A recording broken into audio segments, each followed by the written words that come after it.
dirige une entreprise familiale installée à Nice depuis 83 ans, qui a été créée par mon grand-père, qui s'appelle Resistex, et qui conçoit, fabrique, distribue du matériel d'éclairage qui depuis quelques années est devenu smart. Moi, les bons salariés qui correspondent bien à mon attente, ce sont ceux qui acceptent le changement sans résistance. Et la résistance au changement étant ce qui nous bloque le plus dans le développement, et c'est valable à titre individuel aussi, hein, le changement fait peur. Donc, celui qui a de la curiosité, celui qui est ouvert à la remise en question, tout ça qui n'est pas en rapport avec la compétence, sera partant pour de nouvelles aventures, et c'est au travers de ces comportements qu'on va arriver à développer l'agilité de l'entreprise et sa capacité à rebondir, à être très agile, et plutôt qu'avec quelqu'un qui est fort au sens de place forte de son savoir-faire et qui est payé pour faire quelque chose et qui est très, à la limite, imbu de son savoir. Moi, je préfère la curiosité. Chez Papyrus, nous, on utilise le mentorat comme un outil d'orientation pour aider les élèves à choisir le métier qui leur correspondra le mieux. Comment vous appréhendez le mentorat? Et est-ce que, au sein de Resistex, il vous arrive parfois de mentorer vos salariés?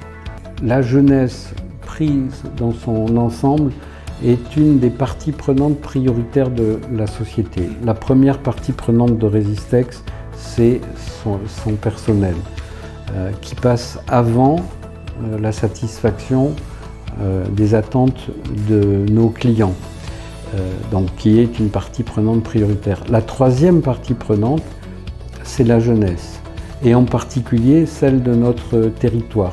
Il y a une adéquation et une interaction entre la bonne santé d'un territoire et celle des entreprises qui le constituent, et on va parler d'attractivité aussi.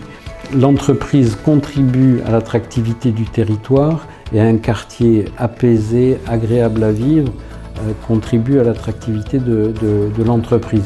Donc l'entreprise aujourd'hui, et on est typiquement sur un sujet de responsabilité sociétale, elle se doit de faire en sorte qu'elle contribue et elle participe à faire que la vie des citoyens qui sont aussi des salariés soit plaisante, agréable, que tout ça fasse du sens. Je pense à la mobilité, je pense à la qualité de vie.